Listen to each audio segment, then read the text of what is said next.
Assalamualaikum warahmatullahi wabarakatuh. Perkenalkan, saya Ayu Ramadanti. Saya merupakan mahasiswi Universitas Muhammadiyah Tangerang, program studi pariwisata semester 6. Hari ini saya akan menjelaskan materi tentang analisis dampak pariwisata pada khususnya yang ada di Danau Toba, Sumatera Utara. Dengan adanya pariwisata, tentunya banyak sekali membawa dampak, baik dampak negatif maupun dampak positif. Oleh karena itu, saya akan bahas hari ini. Danau Toba adalah danau alami berukuran besar di Sumatera Utara, Indonesia, yang berada di kaldera gunung supervulkan. Danau ini memiliki panjang 100 km, lebar 30 km, dan kedalaman 505 meter. Danau ini terletak di tengah pulau Sumatera bagian utara dengan ketinggian permukaan sekitar 900 meter. Danau Toba adalah danau terbesar di Indonesia dan danau vulkanik terbesar di dunia. Lalu, dampak apa saja yang ditimbulkan dari adanya pariwisata di Danau Toba? Pertama, yaitu dampak positif, memperluas kesempatan kerja.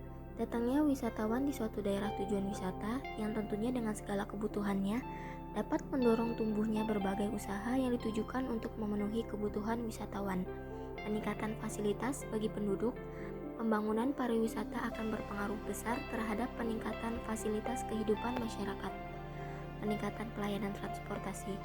Peningkatan transportasi yang pada awalnya ditujukan untuk mendukung pengembangan pariwisata, yakni agar akses wisatawan menuju objek wisata menjadi lebih baik, juga dapat digunakan untuk masyarakat sekitar. Pendapatan asli daerah juga bersumber dari sektor pariwisata Danau Toba. Salah satunya bersumber dari pajak daerah, pajak hotel, pajak restoran, pajak hiburan, dan pajak parkir. Pengaruh variabel jumlah wisatawan terhadap pendapatan asli daerah dari industri pariwisata dapat juga digambarkan berpengaruh secara positif dan signifikan. Selanjutnya adalah dampak negatif. Banyaknya sarana akomodasi yang berdiri di daerah Danau Toba, khususnya di Kota Parapat, menyebabkan berbagai dampak. Salah satunya adalah dampak negatif. Adapun berbagai macam dampak negatif yang telah terjadi diantaranya adalah pencemaran air, pencemaran udara, pencemaran suara, serta pencemaran tanah. Pencemaran-pencemaran tersebut telah memberikan dampak negatif secara langsung maupun tidak langsung ke lingkungan alam di Parapat. Saat ini di Danau Toba telah terjadi pencemaran air oleh limbah kotor yang dibuang oleh hotel-hotel dan motel-motel di sekitarnya.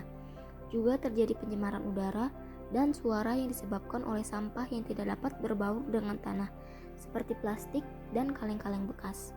Pemerintah daerah setempat telah berupaya menangani pencemaran-pencemaran tersebut dengan melakukan pembersihan air di sekitar danau dan memberikan denda bagi yang membuang sampah sembarangan.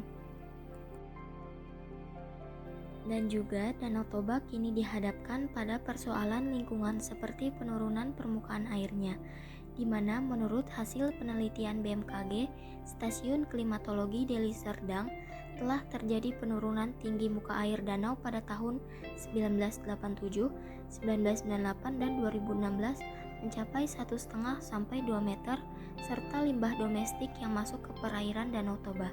Kerusakan lingkungan Danau Toba dinilai sudah parah, sehingga diperlukan upaya khusus untuk melakukan pembenahan.